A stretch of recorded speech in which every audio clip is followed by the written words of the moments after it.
저는 NH금융연구소라는 곳에서 근무를 하고 있고요. 저희 연구소는 잘 아시는 그 농협 금융지주 산하에 있는 연구소입니다. 그리고 이제 앞에 금융연구소라는 타이틀이 붙은 만큼 금융에 관련된 이제 모든 분야에 대해서 연구를 하고 있는 그런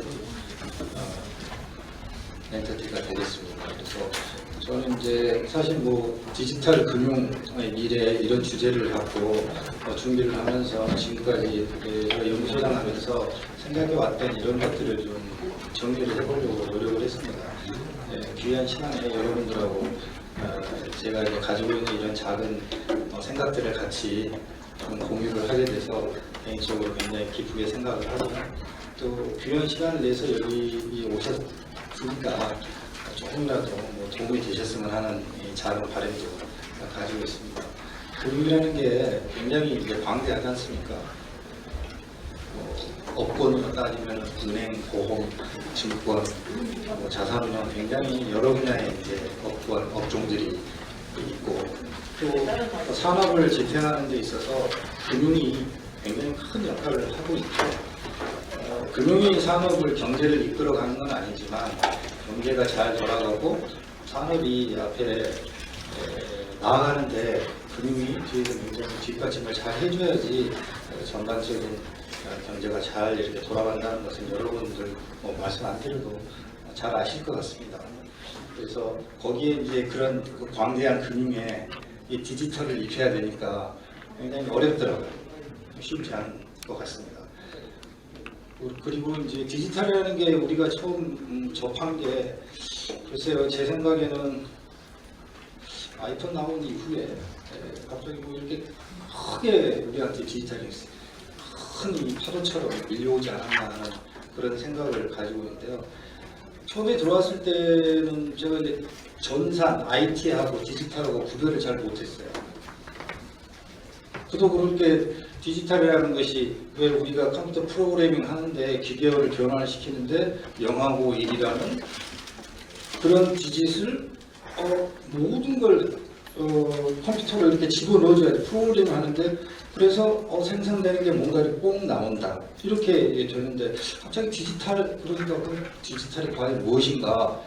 그리고 혼자 생각을 해봤더니 이런 거라고 제가 간략하게 정의를 해보면 우리가 가져오는 여러 가지 굉장히 큰 데이터들, 이런 수많은 다양한 데이터들을 가지고 그것을 분석해서 고객이 원하고 회사가 원하는 이런 어떤 결과물을 나타내주고, 그래서 그 과정이 의사결정 과정에 지탱을 해주는 이런 체계가 디지털이지 않나, 저는 그렇게 생각을 해보거든요. 그러면 전산이나 IT하고는 뭐가 다를까 생각을 해봤어요. 네, 전산 IT 이건 IT 회사, 프로그래밍 만드는 회사, 소프트웨어 만드는 회사 이런 것들이 많이 있지만 그러면 금융회사에서의 그럼 IT 전산은 무엇이냐 이런 거 봤을 때 보이지 않지만 굉장히 정밀하고도 다양한 광범위한 그런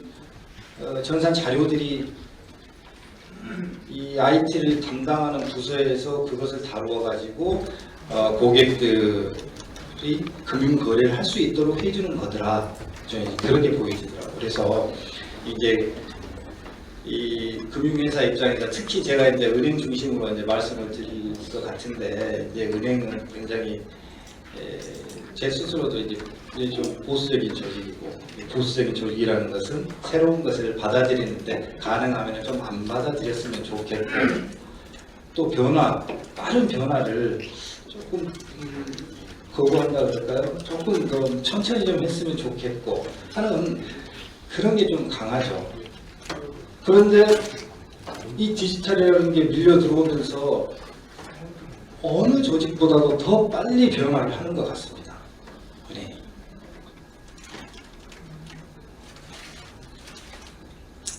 그래서 이제 결과적으로 제가 결론부터 말씀드리면, 그러면 이 디지털이 밀려와가지고 디지털 금융은 어떻게 될 것이냐, 그러면 이제 금융회사 이런 어떤 주체들은 어떤 모습을 보일 것이냐 하는 것들은 결론적으로 미리 말씀을 드리면 메타보노믹스라는 어떤 거대한 새로운 가상 경제의 생태계가 조성이 되면서 은행은, 금융회사는 거기에 공간을 확장시킨 그런 개념.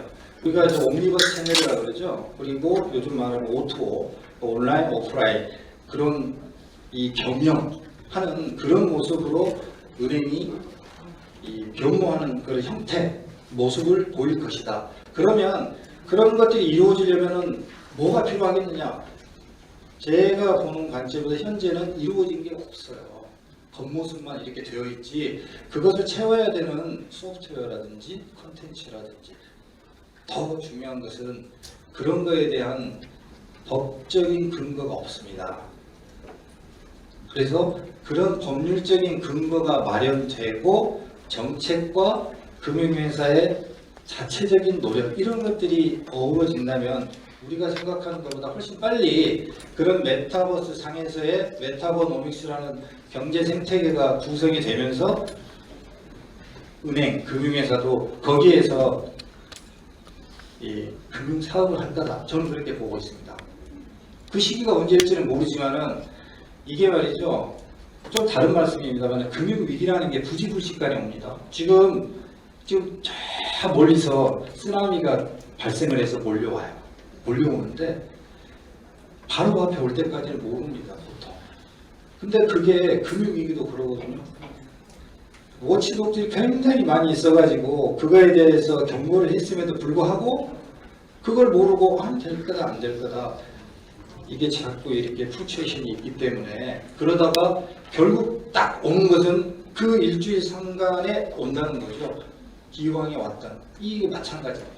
제가 말씀드렸던 이 메타버스 상에서의 금융회사의 모습 이런 것들이 그런 것 지금 안 돼 있다고 그랬잖아요. 그런 것들 하나씩 다 되면 언젠가 굉장히 빠른 순간에 여러분 앞에 딱 나타날 수 있을 거다 생각해요. 제가 이 연구를 하는 사람 입장에서 그냥 말씀드린 거좀 뭐 순수하게 개인적인 의견을 지금 말씀드리면 거긴 합니다. 그러면 제가 왜 이런 생각을 가지고 여러분들한테 말씀을 드리냐 하는 거에 대해서 하나씩 좀 알아보도록 하겠습니다. 뭐 디지털 전환이나 이런 거에 대해서는 여러분들이 뭐 굉장히 많은 매체나 뭐 경로나 또 스스로 이렇게 또 연구를 해야지 되고 하는 게 그런 부분에 있어서 많이 접해보셔서 뭐 아시겠습니다만은 이런 이제 어떤 이제 산업혁명과도 같은 이 그런 또 뭐 세상으로 좀 세상이 뒤집어지는 이제 그런 모습으로 나타나는 거죠. 그래서 사람 이 생각 자체도 바꾼 거 아니에요. 우리나라 사람들이 스스로가 아니라 외부 큰 충격에 아주 바꾼 게 가장 큰 게 뭡니까? 97년 IMF 위기, 금융위기 그것 때문에 우리나라 사람들 생활 양식부터 인식까지 모든 게 다 바뀌었다고 저는 생각이 들어요. 그때 저는 IMF가 딱 터지고 제가 시골에서 근무를 했었거든요. 그 시골에 IMF가 터져가지고 서울이나 뭐 세계적으로 굉장히 어려움을 겪고 막 이 안 좋은 이 소식들만 많이 들어오는데 그 시골은요 굉장히 평온했어요. 저 뉴스에 나오는 이야기하고 전혀 다른 이야기더라고요. 그런데 6개월 정도 지나고 나니까 그게 그대로 오는 거예요. 그러니까 완전히 뒤집어. 그러니까 내가 거기에서 벗어날 수 있다? 이게 아니더라고요. 그러니까 이 혁명이라는 게 그런 것 같습니다. 여기는 안 나왔습니다만 이게 산업적으로만 따져서 그렇지 농업을 산업으로도 봐야 되지 않습니까? GDP 구분하는 데 있어서도 이게 농업이 산업으로 분류가 되신가? 그러면 이제 결국은 산업혁명으로 봤을 때는 농업혁명이 저는 과거에 있었던 가장 큰 우리 인류한테 주었던 혁명이다. 이렇게 산업혁명이다.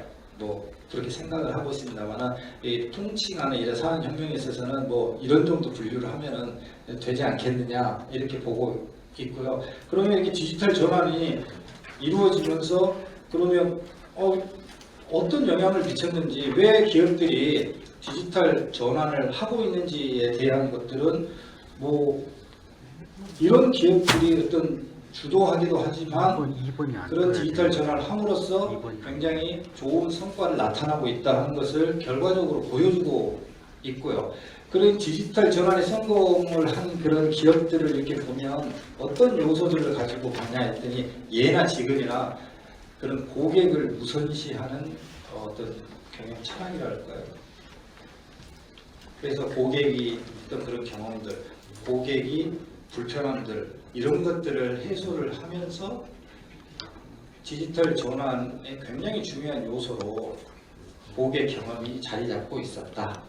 또 운영 프로세스나 비즈니스 모델 이런 것은 그 기업이나 뭐 금융사나 그러니까 기업이 주체적으로 이렇게 할 수 있는 뭐 이런 것들이고, 그럼 고객이 불편한 점들을 이렇게 해소를 좀 해주니까 이 디지털 전환과 맞물려 가지고 이런 이제 좋은 성과들을 보여주고 있다 이런 거고요. 제가 작년에 이게 세계 그 10대 시가총액 높은 기업들을 이렇게 한번 따져봤더니 이제 코로나 들어와 가지고 우리가 뭐 많이 이야기 하셨습니까? 비대면,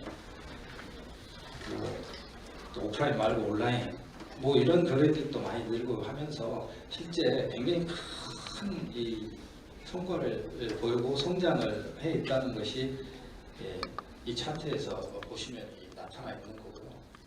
그래서 특히 이제 코로나 관련해 가지고 그 전에 이제 디지털 전환을 이렇게 쭉 해오면서 여러 기업들이 이것을 디지털 전환, 이걸 어떻게 기존에 있는 사업 조직체에다 접목을 시킬 것인가 이런 것들을 좀 테스트를 해보는 기간들이 이렇게 쭉 이렇게 있어 왔던 것 같아요. 그래서 이제 이 테스트베드 역할들을 할 수 있는 어떤 뭐 자회사랄까 어떤 다른 조직자 이런 것들을 만들어 가지고 그런 것도 쭉 해왔는데, 이 코로나가 딱 터지니까 그게 테스트베드가 아니라 그걸 실제로 완전히 다 접목을 시킨 거죠. 그렇게 할 수밖에 없었죠. 그거 막 밀려오니까. 그래서 이게 디지털 전환이 이 코로나라는 큰 이 충격과 맞물려 가지고 디지털이라는 게 굉장히 이제 커졌다. 이렇게 저희는 보고 있고요. 그러한 과정에서 빌 게이츠가 은행은 없어도, 은행업은 있겠지만 은행은 없어도 된다 이런 이야기 했지 않습니까? 이거 굉장히 많이 인용을 하는데, 저는 이제 여기에 뭐 물론 수사적으로 한 이야기라고 저는 생각해요.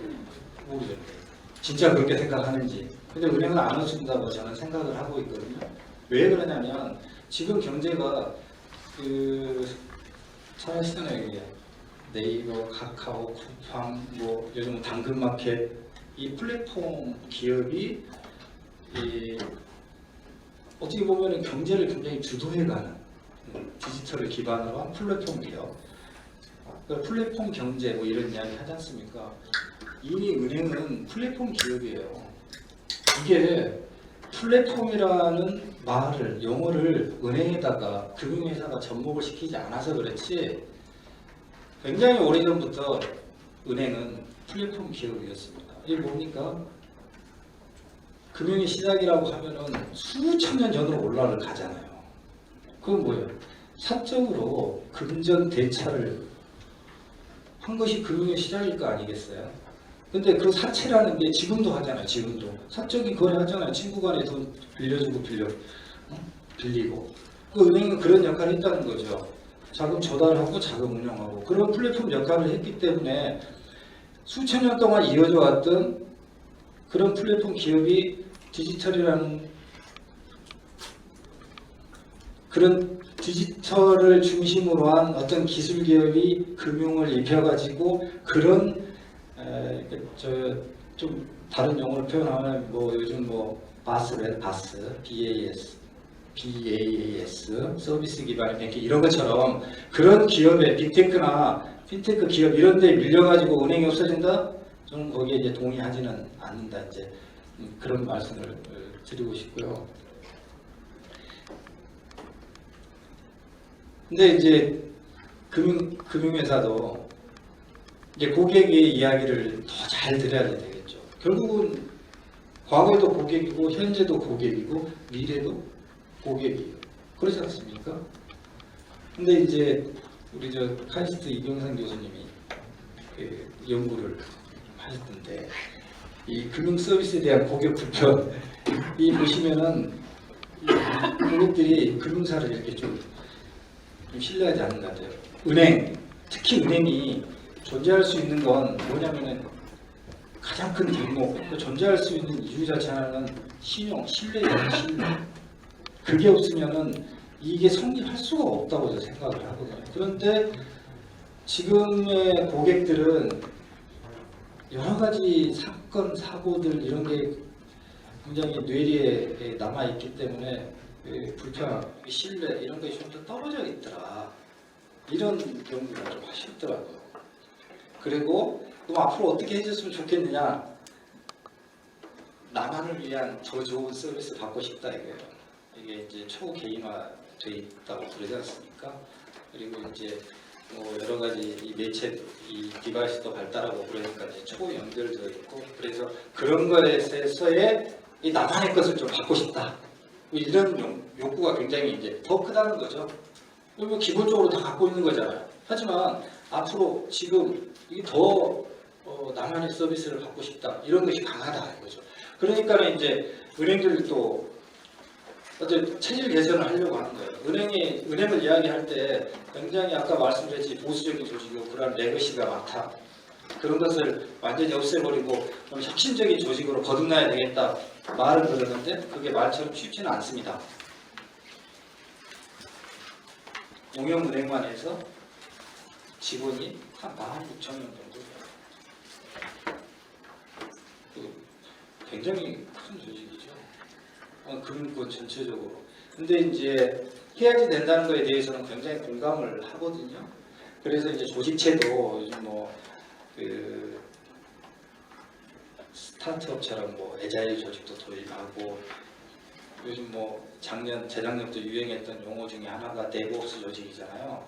그게 이제 그 용어 자체가 제가 보기에는 나온 게 2009년부터 어디 컨퍼런스에서 이렇게 발표하면서 운영자하고 개발자하고 그런 사이에서의 개발을 하면은 그것을 빨리빨리 이렇게 릴리스를 해줘야 되는데 그런 것이 잘 안 되어 있었죠. 그러니까 이제 그런 것들을 빨리 해주려고 하면은 어떻게 해야 되냐? 그러면 물리적 공간도 좀 가깝게 있으면 좋겠다. 물론 개발자가 운영까지 다 알고 나아가서 경영까지 할 수 있으면 최고겠지만 그렇지는 못하니까 이제 그런 형태의 조직체를 운영을 하자.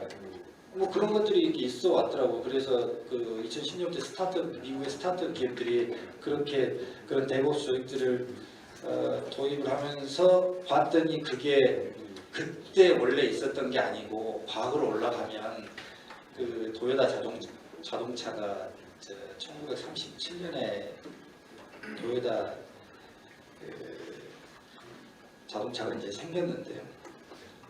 그 도요타 자동차가 생기기 전에 이제 그 도요타 기이치로라는 사람이 이제 창립자인데 그 포드사에 가가지고 1920년대 포드사에 이제 그 견학을 가서 그걸 보고 자기가 이제 일본에 돌아와서 도요타 자동차를 이제 설립을 했어요. 설립을 했는데 그 포드 자동차가 이제 컨베이어 시스템 도입을 해가지고 대량 생산을 해냈잖아요. 대량 생산을 이렇게 해냈는데 자기도 그거 보고 도입을 만들어서 한 십수년 동안 그 적용을 해서 1950년대에 생산을 해보니까 하루 생산량이 한 2,800대 정도밖에 안 돼요. 그때 당시에 그 포드 자동차 한 7,000대 정도 만들었는 모양인데 차이가 많이 나잖아요. 똑같은 시스템 도입하고 했는데 그러니까 이게 아니다. 그래서 이제 적기 생산 시스템이라는 것을 도입을 했어요. 그러니까 이게 뭐냐면은 공정이 굉장히 여러 가지가 있잖아요. 그 공정 전에 들어갈 부품을 정확하게 맞춰가지고 거기에다가 조립 공정이 넣는 거예요. 그러니까 부품의 재고량이 적어지고 거기 이 부품 그 모듈을 만드는데 실수가 생기면 그걸 빨리빨리 교체를 할 수가 있었던 거예요. 그러니까 피드백이 빨리빨리 되는 거죠. 이제 그런 것을 그 MIT에서 1960년대 이게 린 매니지먼트다. 린 생산 시스템이다. 그래가지고 린이라는 게 뭐예요? 바싹 마른 이런 거죠. 그러니까 쥐가 짠 거예요. 한마디로 말해서. 그런 시스템이 도요타의 성공 모델이다 하고 굉장히 오랫동안 해왔었죠. 그런 기반이 데브옵스, 이 에자일 조직으로 남아있는 거예요. 굉장히 빠르게 움직인다는 거죠. 이게. 근데 이제 은행에서 이런 것은 사실은 별로 안 하고 싶은데 할 수 없이 하는 거잖아요. 할 수 없이. 그러니까 피드백 빨리빨리 해야 돼요. 은행에 있는 기존의 직원들이 그러면 개발을 할 줄 아나요? 몰라요. 은행은. 굉장히 여러 가지가 있는데 그 중에 여러 업무를 해봤을 뿐이지 내가 코딩을 해본다 프로그래머도 아니고 이런 걸 가져오면 그거에 대해서 해석할 수 있는 능력이 뛰어난 것도 아니고 그러니까는 좀 어렵죠. 그래서 이제 굉장히 많은 교육을 시키면서 이런 어떤 조직이 좀 변해가야 된다 이렇게 보여지고 있고요. 근데 할 수밖에 없는 게 뭐 이런 겁니다.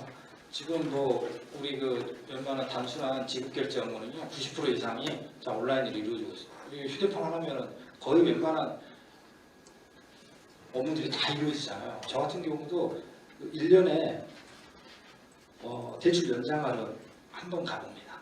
웬만하면은 또 자동 연장을 해줘요. 그럼 은행 갈 일이 없잖아요. 그리고 이제 금융 앱이 보더라도 이 카카오 앱이 제일 많이 써요. 저희가 조사해 보니까 좀 어떻게 스스로 좀 약간 좀 창피한 면이 없지 않아 있는데 이렇게 되어 있습니다. 제일 중요한 건 이건데 이 인구 감소에 따른 이 금융회사의 모습이 완전히 바뀌어야 된다. 어떻게 해야 된다 하는 것은 여기에 사실은 저는 이제 해답이 있다고 보여지는데 이것은 이 해를 풀기 위해서는 굉장히 많은 변수들 검토해봐야 될 것들이 너무 많기 때문에 또 이제 이런 이제 트렌드의 금융회사도 디지털 금융을 할 수밖에 없다 이렇게 그 정도로 말씀드리고 넘어가겠습니다.